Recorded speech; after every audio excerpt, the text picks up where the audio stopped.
Mahatma Gandhi ji India में जब आते हैं 1915 को, तो उस समय इंडिया के अंदर जो रूल था वो किसका रूल था? ब्रिटिशर्स का, है ना। 1857 का रिवोल्ट के बारे में आपने सुना होगा। तो 1915 को जब महात्मा गांधी जी आते हैं तो महात्मा गांधी जी देखते हैं कि हमारे इंडिया के अंदर हमारे लोगों के ऊपर ब्रिटिशर्स जो है काफ़ी ज़्यादा क्या कर रहे हैं, जुल्म कर रहे हैं, क्राइम कर रहे हैं। तो महात्मा गांधी जी के द्वारा सबसे पहला जो मूवमेंट चलाया गया इंडिया के अंदर, उसका नाम था चंपारण मूवमेंट 1917 को। चंपारण मूवमेंट जो चलाया गया उसमें क्या होता था, ब्रिटिशर्स फोर्सफुली लोगों को फोर्स करते थे कि आप इंडिगो की कल्टीवेशन करो, और इंडिगो की कल्टीवेशन जहां पे एक बार की जाती थी वहां पे वो जमीन जो थी वो बंजर, कैसे बोलते हैं उसको, बंजर हो जाती थी वापस, उसमें कुछ और दूसरी आप उसमें कोई एग्रीकल्चर नहीं कर सकते।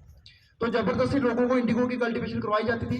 इसके लिए महात्मा गांधी जी लोगों के साथ खड़े हुए और चंपारण मूवमेंट चलाया 1917 को। फिर 1918 को दो मूवमेंट महात्मा गांधी जी के द्वारा चलाए गए। एक का नाम था खेड़ा सत्याग्रह और दूसरा नाम था mill worker strike. Mill worker strike में लोगों के साथ अन्याय हो रहा था, वहां पे महात्मा गांधी जी खड़े हुए।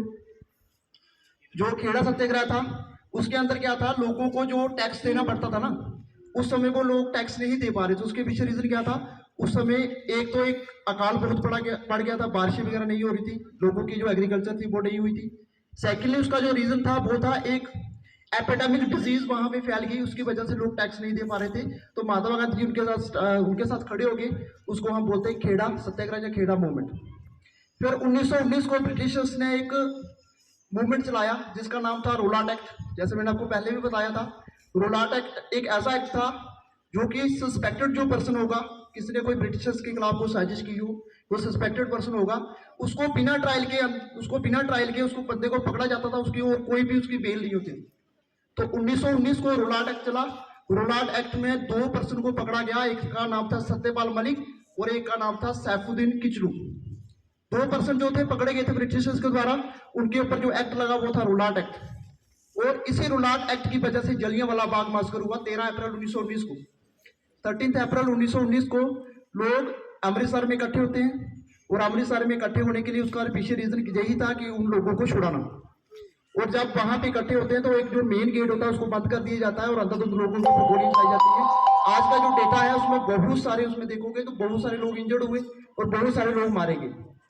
जब रोलाट एक्ट को देखा तो महात्मा गांधी जी का एक ही मकसद होता था कि जो भी हम ब्रिटिशर्स के खिलाफ मूवमेंट चलाएंगे उसमें हम किसी को नहीं मारेंगे, हम जो भी काम करेंगे वो पीसफुल तरीके से करेंगे। तो इसको देखते हुए 1920 को महात्मा गांधी जी ने एक मूवमेंट चलाया जिसका नाम दिया गया non cooperation movement. Non cooperation movement जो था उसका मेन मकसद ये था कि हम ब्रिटिशर्स के साथ किसी के मसले में कंप्रोमाइज नहीं करेंगे।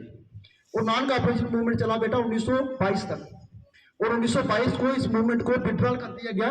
इसके पीछे रीजन था चोरी चोरा इंसिडेंट। बहुत सारे लोग चोरी चोरा में इकट्ठे होते हैं, चोरी चोरा एक पुलिस स्टेशन, वहां पे लोग 22 पुलिस कर्मियों को जला देते हैं। तो जब महात्मा गांधी जी को इसकी इंफॉर्मेशन मिलती है तो वो नॉन कॉपरेशन मूवमेंट को विड्रॉल कर देते हैं। 1920 से लेकर 1922 तक चला, और 1922 के बाद एक बहुत बड़ा रिवोल्ट जो था वो था साल्ट सत्याग्रह। 1930 को हुआ साल्ट सत्याग्रह। ब्रिटिशर्स ने साल्ट के ऊपर टैक्स लगाना शुरू कर दिया, और महात्मा गांधी जी साबरमती से दांडी के वहां पे उन्होंने अपना खुद का साल्ट बनाना शुरू किया। ठीक है, तो साल्ट सत्याग्रह चला 1930 को। लास्ट में जो एक मूवमेंट हुआ क्विट इंडिया मूवमेंट जिसको बोलते हैं, 1942 को स्टार्ट किया गया कि भारत, अंग्रेजों को बोला गया कि आप भारत छोड़ के जहां से चले जाओ। इस मूवमेंट के अंदर भी महात्मा गांधी जी का बहुत तगड़ा योगदान था।